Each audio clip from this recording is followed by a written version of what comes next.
Assalamualaikum warahmatullahi wabarakatuh. Perkenalkan, nama saya Fitriani Kusumahartanti dengan NIM 2101421060. Pada kesempatan kali ini saya akan mempresentasikan mengenai teori formalisme Rusia. Yang pertama, kita akan membahas mengenai sejarah teori formalisme Rusia. Formalisme lahir di Rusia sebagai suatu reaksi terhadap aliran positivisme abad ke-19 yang memperhatikan keterangan biografis. Selain sebagai reaksi terhadap aliran positivisme, disebutkan dalam Ehrlich tahun 1980 pada halaman 256, kelahiran aliran formalisme juga beriringan dengan berkembangnya kecenderungan penolakan terhadap pendekatan tradisional yang selalu memberikan perhatian terhadap hubungan karya sastra dengan disiplin sejarah, psikologi, dan sosiologi. Selain itu, aliran formalisme Rusia juga didorong oleh adanya kecenderungan pergeseran paradigma dalam ilmu humaniora dari paradigma diakronis ke paradigma sinkronis, disebutkan dalam Holub tahun 2004 pada halaman 325.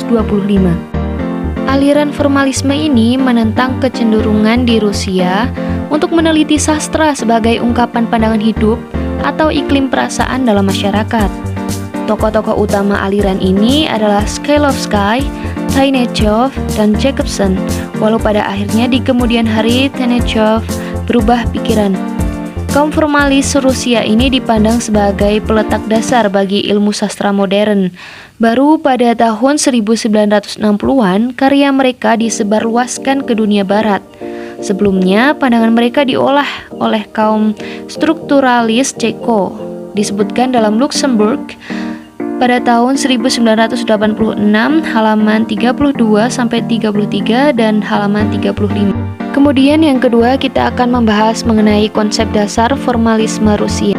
Yang menjadi pusat perhatian dalam pandangan kaum formalis mengenai sastra ialah pengertian pengasingan atau making strange, atau juga disebut defamiliarization, disebutkan dalam Jefferson tahun 1987 pada halaman 27.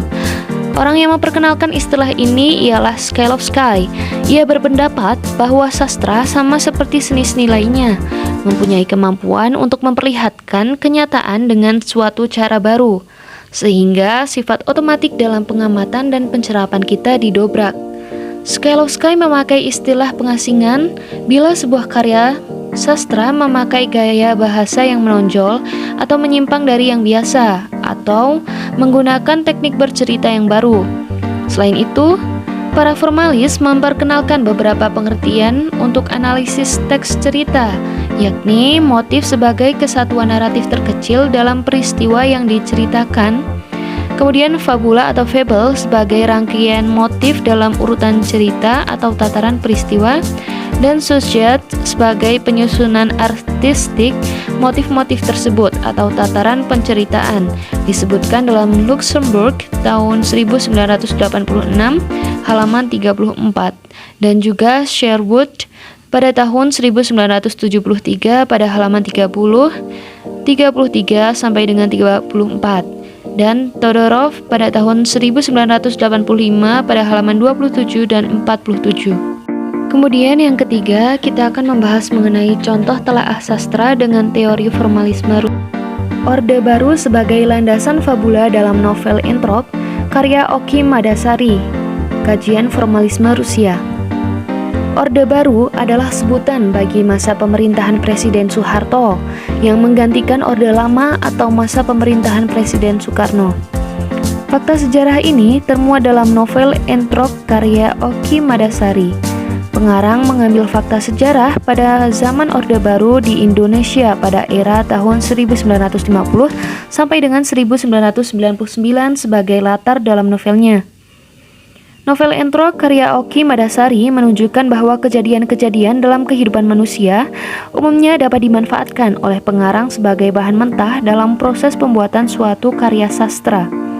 Hal ini menyebabkan karya sastra yang dihasilkan memiliki hubungan yang erat dengan kehidupan pengarang maupun dengan masyarakat yang ada di sekitar pengarang. Realitas kehidupan manusia dapat dijadikan bahan dalam proses kreatif, sehingga dapat terbentuk suatu rangkaian cerita.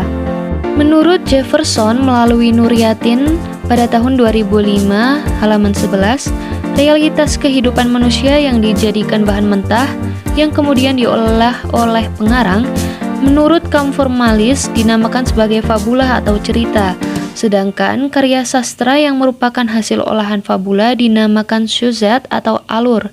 Proses pengolahan fakta cerita atau fabula menjadi sebuah alur atau syuzat dinamakan defamiliarisasi. Kemudian, contoh fakta peristiwa yang terjadi pada masa Orde Baru yang digunakan sebagai landasan fabula. Yang pertama, pemilihan umum pada masa Orde Baru. Fakta tentang penyederhanaan sistem kepartaian di Indonesia dan pelaksanaan pemilu kedua masa Orde Baru dilakukan. Defamiliarisasi atau penganehan yang dilakukan oleh pengarang yaitu dengan membuat narasi mengenai penyederhanaan sistem kepartaian di Indonesia dan penggambaran pelaksanaan pemilu kedua masa Orde Baru. Kemudian yang kedua yaitu pembunuhan misterius. Peristiwa pembunuhan misterius yang terjadi pada masa Orde Baru digunakan sebagai landasan fabula sebagai penggambaran peristiwa pada masa Orde Baru. Pengarang menggambarkan adanya pembunuhan misterius yang terjadi di masyarakat. Banyak orang memperbincangkan masalah tersebut. Kemudian yang ketiga yaitu peristiwa Tanjung Priok. Pengarang tidak secara langsung menggambarkan tragedi Tanjung Priok. Pengarang bahkan tidak mencantumkan waktu dan tempat kejadian perkara, hanya dicantumkan keterangan tempat di ibu kota yang menunjukkan lokasi Jakarta dan keterangan waktu pertengahan September dan tahun 1984. Akan tetapi, fakta yang ditemukan pada pertengahan September 1984 adalah kerusuhan massal yang melibatkan umat Islam dengan militer di Tanjung Priok, Jakarta. Kemudian yang keempat adalah peledakan stupa Candi Borobudur. Peristiwa pengeboman di Candi Borobudur yang terjadi pada Januari 1985 yang menghancurkan 7 stupa. Penggambaran bahwa yang dituduh melakukan pengeboman stupa di Candi Borobudur adalah orang Islam. Hal ini terlihat dari penggambaran kecurigaan tentara terhadap dosen dan mahasiswa yang sedang melakukan praktik lapangan, mengajar guru-guru mengaji.